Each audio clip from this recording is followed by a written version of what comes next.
A part of my work is to help organizations who want to improve their company culture. When we talk about company culture, it oftentimes really revolves around relationships that employees have with one another, with their manager, and the sense of belonging that they feel to the organization.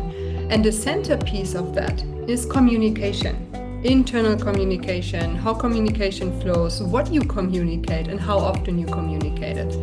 Now, what I've seen and witnessed lately is that there is one particular tool that takes over communication a lot, and that's ChatGPT and other AI tools. So we are going to discuss today in our episode of Who Do You Want to Be? What are the impacts of AI tools when it comes to organizational culture and how we are actually now acting and behaving around the workplace? And here with me today is Abha. Good morning, Abha. How are you? I'm really good and super interested to talk about this topic today because when I read a recent research that ChatGPT did about how the general population is using ChatGPT, over 50% of people are actually using it maximum at work. So how are they using it at work? How is that helping them interact with others while using with AI? How is that helping the quality of their work or not? How is that helping their own brain functioning or not? There's so many nuances that are very interesting to discuss. So I'm super excited to have this conversation today. I think it's extremely important to really understand what do we want to use AI for when it comes to work, and also when we use it, what does that actually also mean for our colleagues? Because when you think about it, when we are at work, usually when we communicate with our colleagues, of course, there are the normal pleasantries. So we want to talk about social life, we want to connect over what we did on the weekend. But one very important aspect, especially when it comes to performances at work, is to receive feedback, to give feedback, to go into brainstorming sessions as well, or simply to ask a colleague for advice for something that we don't know, but we know exactly, oh, my colleague is the expert about this. Maybe he or she can help me with this. Now, when AI tools come into the picture, many people prefer to also not show that they don't know, for example, or that they are not sure about something, to go into ChatGPT or any other AI tool and ask that tool, okay, give me information about this. What should I do about this? And this has a huge impact on communication flows at work. So, in all honesty, from my personal HR perspective, I'm a bit worried about this. What is your opinion on this, Abba? I feel like there are two aspects to it. The first aspect is how intentionally are we on a personal level when it comes to understanding the use of AI and how it can really help us. And this is a whole layer of education that a lot of people are skipping because ChatGPT is just getting better and better and better. And I feel like people don't generally feel the need to understand how the tool works. So when they don't take that effort, they just use it for things that they don't need to use it for, like covering up the fact that they don't know a few things or all these nuances that come in a workplace. And the second layer comes with, well, what kind of work environment do you have and what kind of AI are you encouraging your employees to use and what are you encouraging them to use it for?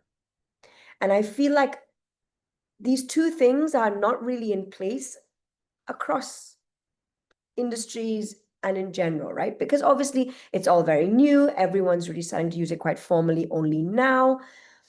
So I think there's so much to be thought about when it comes to implementing AI policies in an organization that actually encourages the employees to use it in the right way. And I think that's where the disconnect sometimes can be, because what ends up happening is they use it for the wrong reasons. So that's what I think. And I feel like if a little bit of education is provided and policies are provided, it will really change the way people use AI at the workplace. And a lot comes down to how has the organization decided to adapt AI? How are they implementing AI internally? What are people allowed to do? What are they not allowed to do? Have they gotten rid of brainstorming sessions because now they say, oh, just use ChatGPT? Or are they saying, in fact, each brainstorming session needs to be preceded or followed by a real brainstorming session or something? Do you see what I'm saying? So I feel like everyone's just kind of doing whatever they want to at the moment with these tools, and there are pros and cons to that. Absolutely. I was just reminded of a coaching session that I had the other day with a senior leader in a very big organization. Now, I'm coaching multiple leaders in that organization, and one of those leaders, is actually the CAIO. Okay, so he is in charge of everything AI in the organization. His absolute focus is to center as many workflows as possible around AI. So that is his intention, and he's very clear about that, that he wants the entire organization to take full advantage of everything that can be done with AI to make the organization more efficient, to save resources, to make sure that, the manpower that we are paying a lot of money for can work as productively as possible. Now, on the other hand, I had a coaching session with a different leader from a different department who is a bit older already, different generation. He has a very research heavy job.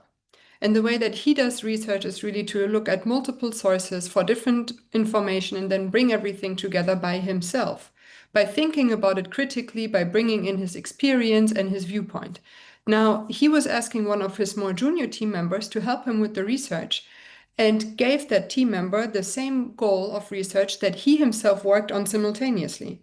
And then he compared the two outputs. So his output, as he always does it, different sources, combining them by himself, critical thinking as his secret ingredient. The junior member had used ChatGPT and has given the leader, the manager, the entire output. And the conclusion was actually a specific number. And the manager had a specific number as well. Now those numbers differed. And he asked his junior team member, what happened there? How did you do the research? Which sources did you look at? And the member only then actually said, oh, well, all I did was to put it into ChatGPT. And the manager was not amused by it, first of all, because they hadn't even discussed whether ChatGPT should be used at all. Then he said he would like to know upfront with a disclosure that this is actually the product of ChatGPT. It's not the actual man-made product of his team member. And then, in his view, he was also thinking, okay, well, even if I ask ChatGPT, I don't actually get the result that I'm looking for because the number was not the correct number. So I find this extremely interesting when you think of, on the one hand, you have a part of the organization that completely focuses on bringing AI into, and in the same organization, you have people who work pretty much without any AI as much as possible. And when AI is coming in, they're very skeptical about it. So this is to your point, Abha, where you just said that it's of utmost importance that organizations actually become very clear about where they want to utilize AI and how. And that definitely comes with the education of all the stakeholders that are involved, because otherwise it can only backfire, like in this particular example. I wonder, though, if this guy, the junior guy, learned how to use AI properly, and if he knew how to use AI properly, if he knew how to use the deep research features properly, he might have been able to impress the senior person with his outcomes, and in fact, make the senior person wonder whether he should be using more AI because this is outstanding. Because the way we can do deep research now with a tool like ChatGPT is incredible if you know how to use it properly, because the amount of information it can get for you, sourced, cited, and then the way it can process that information for you is humanly impossible in the same amount of time. So again, it goes to, like you said, the understanding of how to use AI, when to use it, and how to make sure that you're using it while also using your brain when presenting something. So very interesting. And when you said it was a research project, I was thinking the outcome would be different because he used ChatGPT, because the research features of these tools, whether it's ChatGPT, Gemini, Grok, are incredible. And they really are doing things that we humanly cannot do. When we would do research on something, we probably look at 5 papers, 6 papers, maybe 10 papers, and come up with this, an analysis or like an argument or whatever. ChatGPT now can do that for you and take sources from across the globe, across academics, across libraries, and give you the same output, but a lot more qualified because it's a bigger data set. So again, it just goes to show how preliminary we are at using AI, especially in the workforce. But it's hard to point fingers at anything or anyone, because the truth is it's moving so fast. Things are changing every day. It's quite hard to keep on top of, how do I actually use this? Do I actually use this, number one? And if I do use it, how do I use it properly? And the truth is, you just have to have a time allocation for someone in the organization to be able to understand these tools and be able to transfer that knowledge to employees so that they use them properly. Absolutely. I completely agree. I mean, ultimately, it's really all about education. What can AI do for you? What do we want to use it for? But at the same time, since we are also talking about corporate culture here, what do we not want to use AI for? And I really loved your idea that you brought in earlier, where you said, let's say that brainstorming sessions are a centerpiece of the work that we do in this particular team. How can we bring AI in a very meaningful way? So let's say we do it pre-brainstorming, then we do a real human brainstorming session, and then we can do a review again with AI maybe afterwards. And then we do a finalization, a conclusion again with the human team. That way we have merged the best of AI and the best of the different team member perspectives that we have here. But of course, that begets an understanding and an agreement with everyone who is involved. But as in the example that I brought in earlier, when a team member brings in AI without, for example, I don't want to say the permission, but at least without the awareness of the manager, then it can backfire, especially if AI is not utilized to its fullest potential. But then again, where is it the organization's responsibility to educate people on how to use AI, right? Should everybody go through, let's say, an AI training and onboarding? That might be the ideal solution so that everybody starts off the same way with an understanding of how AI is being utilized in that organization. But to the point of what you just mentioned, everything is moving so fast, it might also be overwhelming for organizations to say, all right, we might have this understanding today, maybe we might have a totally different understanding next week. So how do we keep adapting our training and our awareness for our employees? So what would be a good start there? What do you think? I mean, I don't think there's one right or wrong way, but one thing I've seen organizations do is employ or assign AI evangelists within the organization. So they pick who are the best people to be consistently training on AI, who have the right mindset, who have the right knowledge base, who have the right understanding of the company and the work we do and how we do it, and who have the right aptitude to learn how to use AI. So they appoint a few evangelists, and they could be in different departments or of different levels, not necessarily all senior level. And what ends up happening is they become the champions of AI adoption within the company. So the management picks them based on certain criteria, and then majority of the training and how to deploy AI within the organization is championed by them.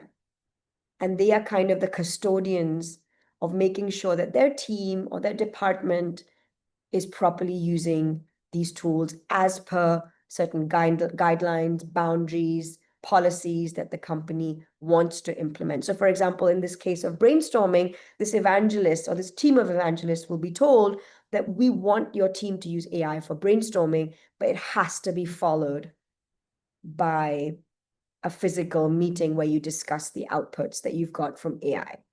So somehow I feel from whoever I've spoken to who's actually deploying this system, it's much easier to manage because you're working with a smaller group of people.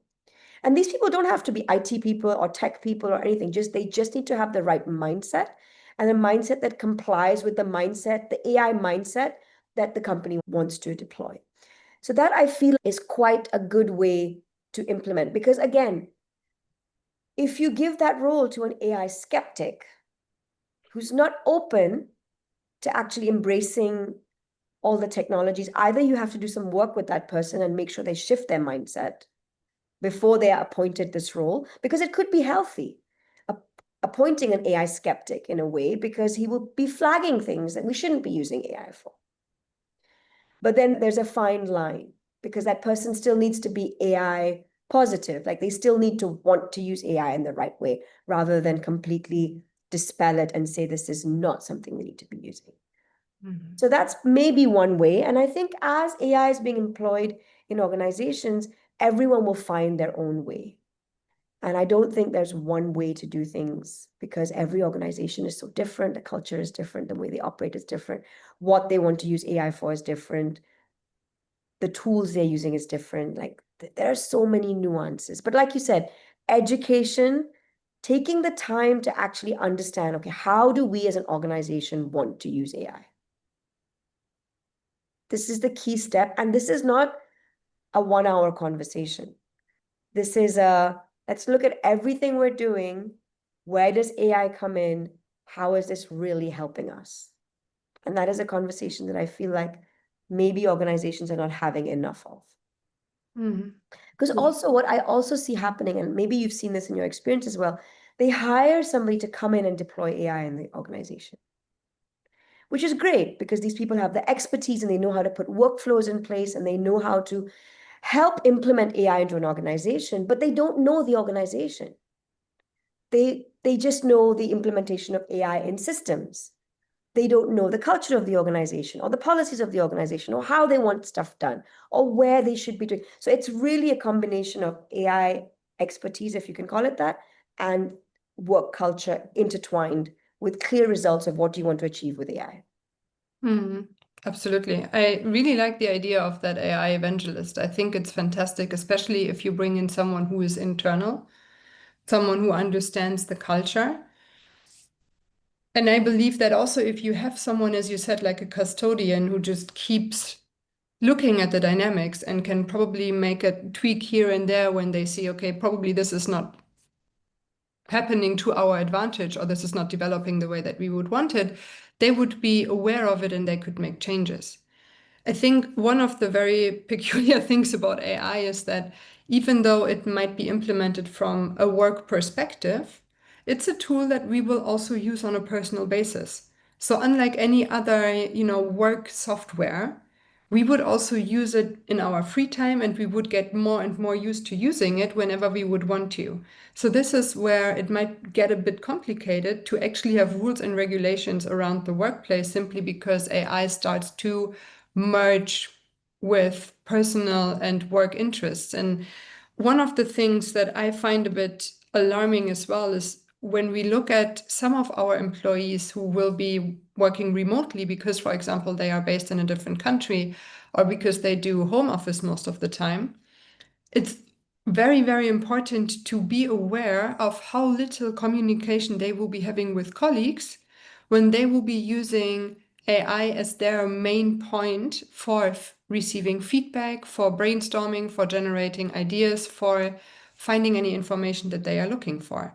So when it comes to company culture, I would say one of the number one things that we need to do is really also to become aware that AI should not be a replacement for human to human communication when it comes to creating value as well. AI is a great addition, and sometimes it might be a great replacement for human work.